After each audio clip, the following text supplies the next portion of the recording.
दोस्तों, फिर से आपका स्वागत है बुकिश ब्रेन में। तो चलिए दोस्तों, शुरू करते हैं आज के दिन एक और ही बेहतरीन ऑडियो बुक समरी के साथ, जिस बुक का नाम feel the fear and do it anyway. इस ऑडियो बुक समरी को दोस्तों हम चैप्टर बाय चैप्टर सुनेंगे। चैप्टर 1, आपको किस चीज से सबसे ज्यादा डर लगता है? ऐसी कौन सी चीज है जो आपको अपने सपनों को पूरा करने से और उन चीजों को हासिल करने से दूर कर रही है जो आप करना चाहते हैं? क्या आपको लगता है कि आप एक जगह पर अटक गए हैं जहां से आप एकदम भी आगे नहीं बढ़ सकते? अगर हाँ, तो मैं आपको बता दूं कि बस एक शब्द है जो आप पर इतना बोझ डाला जा रहा है, यह हमारे साथ हर जगह मौजूद होता है। जब तक हम उसे गहराई से महसूस नहीं करते, तब तक इस बात को एक्सेप्ट नहीं करना चाहते कि वो मौजूद है, और वो खतरनाक शब्द है फियर, यानी कि डर। इस बुक में आप सीखेंगे कि डर की पहचान कैसे करें और ये हमारी जिंदगी पर क्या क्या असर डालता है। आपको डर का सामना करना और उसे कंट्रोल करना भी सीखना होगा। डर के कारण जो चीजें आपसे छूट रही है, आप उसे भी एक्सपीरियंस करना सीख जाएंगे। इस बुक के अंत तक आप खुद को पर्पस, मीनिंग और प्यार के साथ एक अलग अंदाज में देखने लगेंगे। अगर आप अपनी जिंदगी बदलने के लिए तैयार हैं, तो हमारे साथ अंत तक जुड़े रहे और आप देखेंगे कि जिन चीजों से आपको सबसे ज्यादा डर लगता है, उन्हें एक्सेप्ट करने से कितना फर्क पड़ता है। चैप्टर नंबर 2, डर ही वो कारण है जिसकी वजह से हम उस खुशी को एक्सपीरियंस नहीं कर पाते जिसकी तलाश में हम लगे रहते हैं। जिंदगी अपनी प्लेट में हमें क्या कुछ सर्व करती है, उस पर हमारा कोई कंट्रोल नहीं है, लेकिन अगर वो कोई दर्दनाक एक्सपीरियंस भी हुआ हो तो हम उसे सहने लायक तो बन ही सकते हैं। तो आइए पहले डर को समझते हैं। डर के 3 लेवल होते हैं। लेवल 1 वो चीजें हैं जो सच में होती है और जिनके लिए एक्शन लेने की जरूरत है।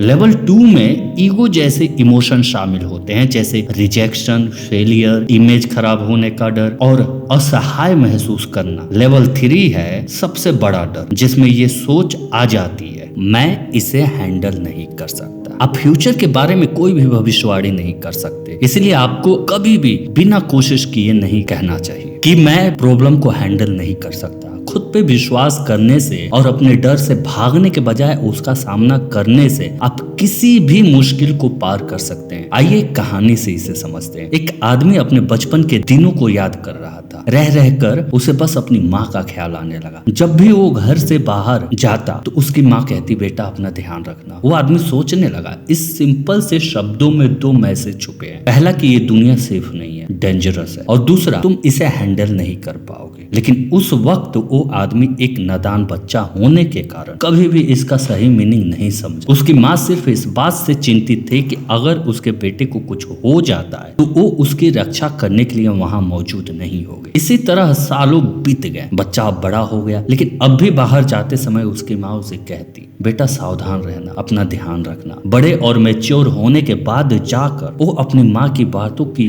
गहराइयों को समझ पाए। असल में वो ये कहना चाहती थी कि अगर उसके साथ कुछ बुरा हो तो वो खुद को संभाल नहीं पाएगी और टूट जाएगी। एक दिन उसकी माँ बहुत बीमार हो गई। उन्हें तुरंत आईसीयू में एडमिट करवाया गया। एक मेजर ऑपरेशन के बाद जब वो आदमी अपनी माँ से मिलने गया तो उनके नाक और गले में पाइप लगी हुई थी, बिना ये जाने कि वो सच में उसे सुन पा रही है या नहीं। वो झुका और अपनी माँ के कान में धीरे से कहा, मैं आपसे बहुत प्यार करता हूँ माँ, मुझे एक छोटा सा काम है और मैं अभी वापस आता हूँ। दरवाजे के पास पहुंचने पर उसे एक धीमी आवाज सुनाई दी, अपना ध्यान रखना बेटा। ये सुनकर उसका दिल भर आया और उसकी आंखों से आंसू छलकने लगे। वो सोचने लगा, मैं तो शायद गिन भी नहीं सकता कि इतने सालों में माँ ने ये बात कितनी बार कही है। चैप्टर नंबर 3, एक सच जो कभी बदलने वाला नहीं है। वो ये है कि ये जो हमारा डर है ना, वो कभी भी पूरा खत्म होने वाला नहीं है, लेकिन वो आपकी जिंदगी पर कितना असर डालता है आप उसे जरूर कंट्रोल कर सकते हैं। डर को शांत और काबू में किया जा सकता है, लेकिन किसी भी नई सिचुएशन में वो दोबारा लौट कर आ जाता है। ये एक साइकिल की तरह है जो फिर से शुरू हो जाएगा जब तक आपको इसकी आदत नहीं हो जाती। जो लोग एंटरटेनमेंट और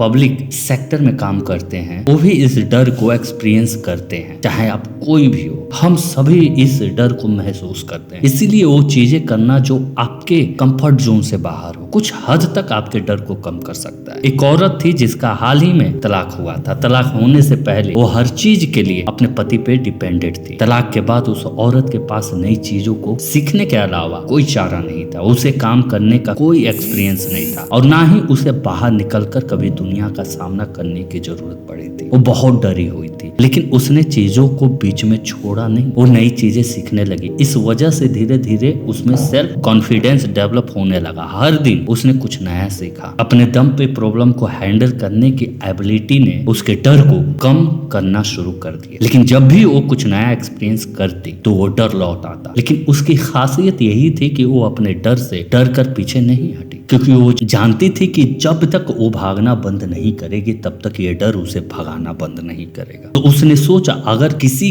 को भागना ही है तो क्यों ना डर को भगाया जाए। तो थैंक यू दोस्तों, ये थी आज की ऑडियो बुक समरी।